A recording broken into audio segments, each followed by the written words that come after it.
Former Minister of Information and Orientation, Professor Gana, has declared with certainty that former President Goodluck Jonathan will contest the 2027 presidential election on the platform of the People's Democratic Party, PDP, and reclaim the presidency.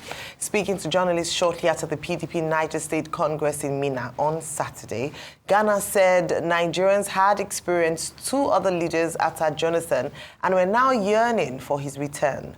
Describing the PDP as truly democratic and grassroots-oriented, Gana said the party had always allowed Nigerians to freely choose their leaders. He maintained that the PDP remained popular because of its people-centered programs. On the party's internal affairs, the former minister dismissed talks of crisis, insisting disagreements had long been resolved. In his words, when there was a near crisis in the party, the founding fathers convened a consultative conference in Abuja and addressed all the issues. We're now prepared for the task ahead in 2027, he assured. Former President Goodluck Jonathan has taken a step of faith and met with leaders of the African Democratic Congress, ADC, in no less a critical consultation ahead of the 2027 presidential election. Jonathan, who publicly met with politicians and party leaders for the first time since his rumored bid to return to power, met the ADC stakeholders at the home of their national chairman, Senator David Mark. The closed-door meeting between former President Goodluck Jonathan and the national chairman of African Democratic Congress, Senator David Mark, in Abuja on Thursday was all about Jonathan's ambition to return to office as president in 2027. The Nation investigation has revealed, but the former president's desire to secure the ticket of the coalition party may have experienced a hitch, as Mark pointedly told him that the only way his dream of picking the party's ticket could materialize was to formally join it and also take part in a fair and transparent presidential primary. With Jonathan failing to get a commitment from the party's national chairman, the two statesmen agreed to meet soon to review the matter. Moving on, as the November 16, 2025 National Convention of the People's Democratic Party scheduled for Ibadan, or your state capital, approaches, the governors elected on the party's platform may have reclaimed their influence and outwitted other stakeholders in the zoning of the party's offices, this day investigation has revealed. This is just as the National Convention Organizing Committee of the party has extended the deadlines for the submission of completed expression of interest and nomination forms, as well as the screening of aspirants contesting for offices in the November elective National Convention of the party. However, a fresh crisis is brewing in the main opposition party as the national chairman, Umar Damagum, and the national secretary, Senator Samuel Anyanwu, have issued conflicting notices to the Independent National Electoral Commission regarding the conduct of state congresses in 3 states. This day gathered that in the zoning arrangement for 21 offices backed by the governors, the office of the national chairman of the PDP was zoned to the northwest, foreclosing the chances of former Governor Samuel Ortom of Benue State from clinching the position. Joining us on Political Brief to discuss these stories is Arise Director of News and Politics Editor, Sumner Sambo. Good morning, Sumner, and welcome to join us on the morning show today. Thank you so much, Ayo. Good morning to you, Dr. Abati, and Rufai, and all our viewers. Well, Sumner, most of these investigations gathered this person said, that person said, in my view. Mostly half-truths, speculations, people angle shooting, people listening to one side, not having the full picture. But I guess, this is in the nature of the moment. I have my own views about all of this, but you are the person to look at this. Can you tell us what you know on all of these issues that have been outlined? Maybe when I listen to you, I may have, things to react to. But I see a lot of speculations, but it's okay. It's okay. People shooting angles here and there. It's okay. Yeah. All right, Dr. Abati, I guess you should be speaking with your former boss more frequently, and you would have heard from him if he has formally decided to get into the political arena or not. But one thing is very clear, former President Goodluck Jonathan is under peer pressure from allies and friends internationally and domestically. If you see that most of the presidents who lost election between the last decade, I mean between 2011 to 2021 or between 2015 to 2025, many of them are having a strong comeback. And so let's start internationally, I mean with the latest results that are coming in from the Malawian elections, where you have Peter Mutharika, who took over from his late brother, Binguwa Mutharika, imagine winner of the Malawian election, having defeated Dr. Lazarus Chakwera, who is the incumbent in Malawi. And of course, as someone who took over from his late brother, you can see some similarity with former President Goodluck Jonathan there. And so that has buoyed a whole lot of people, to call on President Jonathan to just see how he can actually, take a shot. And don't forget, in this same election, something similar to what happened in 2015 happened. The incumbent Lazarus Chakwera picked his phone and called Peter Mutharika to congratulate him before the final results were released. I mean, one of the legacies of former President Goodluck Jonathan. And then you roll back to what happened in Ghana, where we have former Vice President Muhammadu Bawumia, former Vice President of Ghana, actually conceding to the incumbent John Mahama before the election results were released. And you see that there's a similarity between John Mahama and former President Goodluck Jonathan. John Mahama took over after the death of John Atta Mills. And so he was vice president and immediately he became president, just like Jonathan took over after the death of Umar Musa Yar'Adua. So you see the similarities. And of course, most people within this perspective are saying that, look, it looks like incumbents are falling, and then, of course, former presidents maintain a better economy, and so there's a push to actually have them come back. And so that's the context within which Jonathan is, facing. And then domestically, you look at it, the thing that appeals to a whole lot of Nigerian politicians about Jonathan is that he's from the South and he's only got a term left. But of course, the controversy subsists, whether or not someone can actually swear to the presidency, take an oath to the presidency 3 times. But of course, the amendment was done after Jonathan had already left office. So by chance, he's still allowed to contest in one way or the other. So this is the circumstance. And so you won't blame someone like Jerry Gana for saying that he will come. But is he going to come under the PDP? Is PDP good enough for Jonathan to come?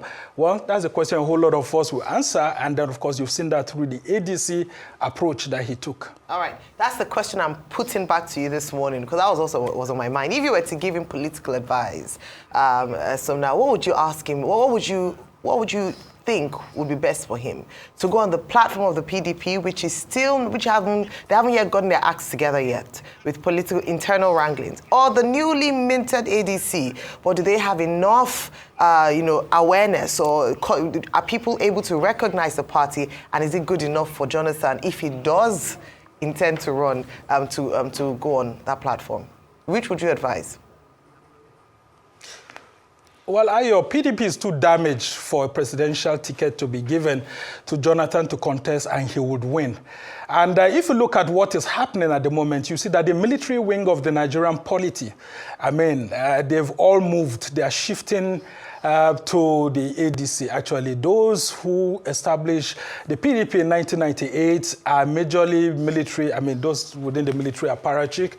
And you will see that many of them have already seen that the PDP, PDP is going to be allowed to contest other elections, like governorship and all of that. But in terms of delivering presidential wins, even Jonathan himself knows that the PDP is too damaged at the moment, and it will be a big problem for him to be able to run. Now, I'm thinking that there's an understanding between both parties, because if you go to the ADC now, the ADC was actually registered by former President Olusegun Obasanjo, and you had people like Nwosu. They were just placeholders.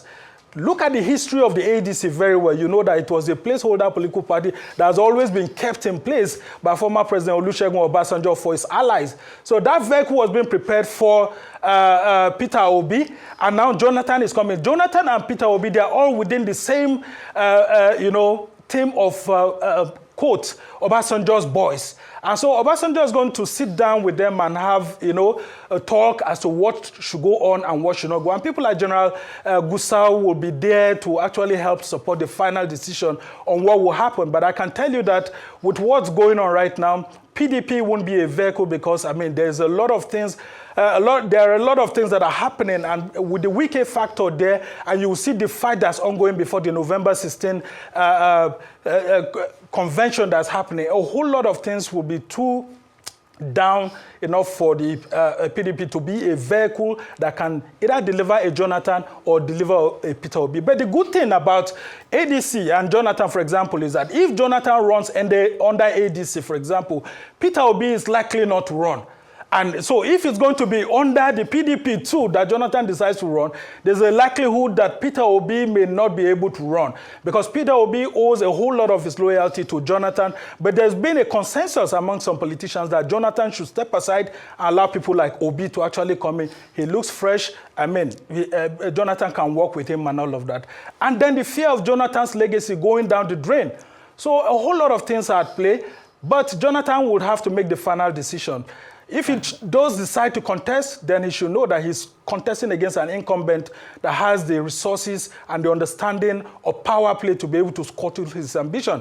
But of course, like I said, the ADC and PDP are both military wings of the Nigerian polity. Okay. So there's a tendency that they may, if all these people step aside, Jonathan step aside and it's Obi, or Obi step aside and it's only Jonathan, all the candidates step aside and it's Tinubu and Jonathan alone, or Tinubu and Obi, then of course it may be a game changer actually.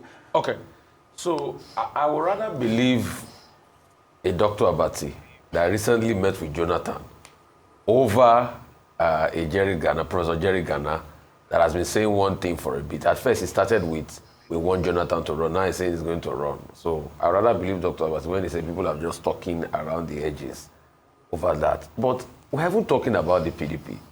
Do we even have a party as we speak today? Where are we going to have a convention? Where they are having conflicting letters being written between the Damagon, Ghana, and parts to this. So do we even have a PDP as we speak today? Yeah, there is. The PDP is still strong in one way or the other, but it's not strong as a national party to be able to win elections at the national level. To win a presidential election. But when you talk of governorship, senatorial, and all of that, and I think those who have damaged PDP, that's the intention actually, to make sure that PDP just remains within the subnational level, winning governorship election, winning senatorial elections, and all of that, but not being the vehicle. And if you look at it very clearly, you see that former President Goodluck Jonathan himself needs to be properly blamed for the state of PDP at the moment. Now, if he knew in one way or the other that there was going to be a tendency that he will come back, why not take the option of Mahama? Stay in the party and build the party. But now you don't stay in the party, you don't build the party, and now there are talks that you're considering. Well, I'm very, in my calculation, I think that Jonathan is not going to take that option and to go the way of Jerry Gana, saying that he will contest and that he will contest under the PDP. Because he himself knows that he has not done enough work to build it. Atiku Abubakar himself didn't do enough work to build the same PDP. That's why everybody's running away. Now, if you want to build a party to use it as a vehicle to win, to come back to power, you have to stay and build the structures. Where are the Jonathan structures in the PDP at the moment? He just left it, just like Atiku would always leave the PDP and go to Dubai. So I would say that Jonathan should be careful of the submission by Jerry Gana and the certainty by Jerry Gana that he will come back and then use the PDP ticket. I will say that Jonathan should maybe take a look at joining hands with all the opposition forces, or why not even ensuring that Tinubu himself is supported, because both of them are from South. Because if Atiku Abubakar does clinch the ADC ticket, I can tell you that it will be a different ball game. And you can see that Atiku has prepared the ADC very well for himself. That's why the obedience are finding it very difficult in the ADC. And the ADC wouldn't want to go the way of zoning, because Atiku wouldn't want that to happen. All right. But so look at the scenario that we have at the moment now. All right. In summary, if we do have an Atiku Abubakar and then we do have President Tinubu contesting, is going to work against the zoning formula that we have. Right. And so that's why leaders, statesmen have to come together. Right, but all of this is on the fact that we're going to have a credible election process. Yes, that's why I said the next INEC chairman who will be taken should not be left to the politicians alone. Sumner, we have to go. As journalists, as civil society, yes, let's have an interest. Absolutely. In the next always good having you on the morning show, and difficult to stop because there's so much to talk about even as we count down to 2027, or we look ahead to 2027. Look forward to seeing you again next week, Monday.